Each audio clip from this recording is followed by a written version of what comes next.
రైతు మిత్రులందరికీ నమస్కారం. వ్యవసాయ వానికి స్వాగతం.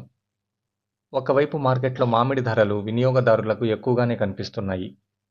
కానీ మరోవైపు తోతాపురి మామిడి రైతులు మాత్రం తీవ్ర నష్టాల్లో కూరుకుపోతున్నారు. ఏడాది పొడవునా కష్టపడి పండించిన పంటకు ఈసారి కూడా గిట్టుబాటు ధర దక్కడం లేదు. చిత్తూరు, తిరుపతి ప్రాంతాల్లో వేలాది మంది రైతులు తీవ్ర ఆందోళనలో ఉన్నారు. అసలు పరిస్థితి ఏంటి? రైతులు ఎందుకు ఆవేదన వ్యక్తం చేస్తున్నారు? ఇప్పుడు తెలుసుకుందాం. ఆంధ్రప్రదేశ్లో పండే మామిడి పంటలో దాదాపు 70% వరకు తోతాపురి రకమే ఉంటుంది. ముఖ్యంగా ఈ మామిడి పల్ప్ పరిశ్రమలకు ప్రధాన ముడి సరుకు. కానీ ఈ ఏడాది మామిడి రైతులకు అనుకూలంగా లేదు. పల్ప్ పరిశ్రమలు టన్ను తోతాపురి కేవలం 7,000కు మాత్రమే కొనుగోలు చేస్తున్నాయి. కొన్ని మండీలు, ర్యాంపుల్లో అయితే టన్నుకు 5,000 మాత్రమే ధర దక్కుతోంది. ఇక్కడ అసలు సమస్య ఏంటంటే, ఒక టన్ను మామిడికాయ కొనడానికి కూలీల ఖర్చులు, రవాణా ఖర్చు కలిపి 1000 నుంచి 1,500 వరకు అవుతోంది.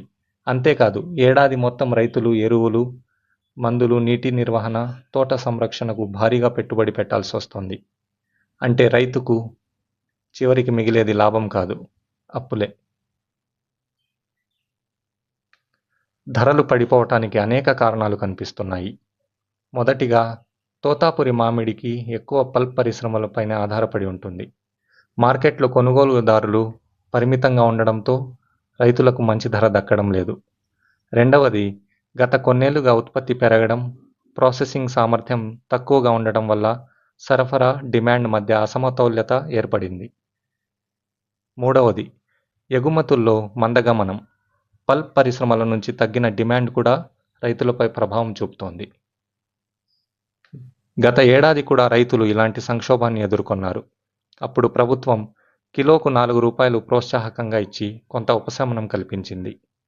అయితే ఈ ఏడాది ఇప్పటి వరకు అలాంటి స్పష్టమైన ప్రకటన లేకపోవడంతో రైతులు మరింత ఆందోళన చెందుతున్నారు. ఒకసారి రైతు కోణంలో ఆలోచించండి.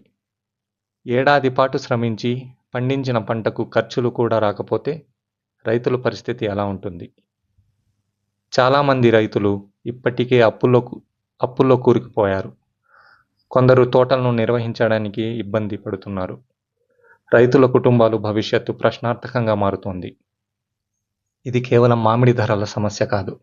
ఇది రైతు ఆదాయం, గ్రామీణ ఆర్థిక వ్యవస్థ, వేలాది కుటుంబాల జీవనాధారానికి సంబంధించిన సమస్య. నిపుణులు సూచిస్తున్న కొన్ని ముఖ్యమైన పరిష్కారాలు ఇప్పుడు చూద్దాం. ప్రభుత్వం వెంటనే ధరల స్థిరీకరణ చర్యలు తీసుకోవాలి. పల్ప్ పరిశ్రమల కొనుగోళ్లపై పర్యవేక్షణ పెంచాలి. రైతులకు కనీస మద్దతు ధర లేదా ప్రోత్సాహకం ప్రకటించాలి.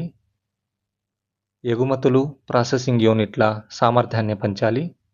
తోతాపురి రైతులకు ప్రత్యేక మామిడి బోర్డు ఏర్పాటు చేయాలన్న డిమాండ్ కూడా వినిపిస్తోంది. మరి రైతు కష్టానికి తగిన ధర దక్కే రోజు ఎప్పుడు వస్తుంది? మీ అభిప్రాయం ఏమిటి? కామెంట్లో తప్పకుండా తెలియజేయండి. ఈ వీడియో మీకు నచ్చితే వీడియోని లైక్ చేసి వ్యవసాయ వాణి ఛానల్ని సబ్స్క్రైబ్ చేసుకోండి. నమస్కారం.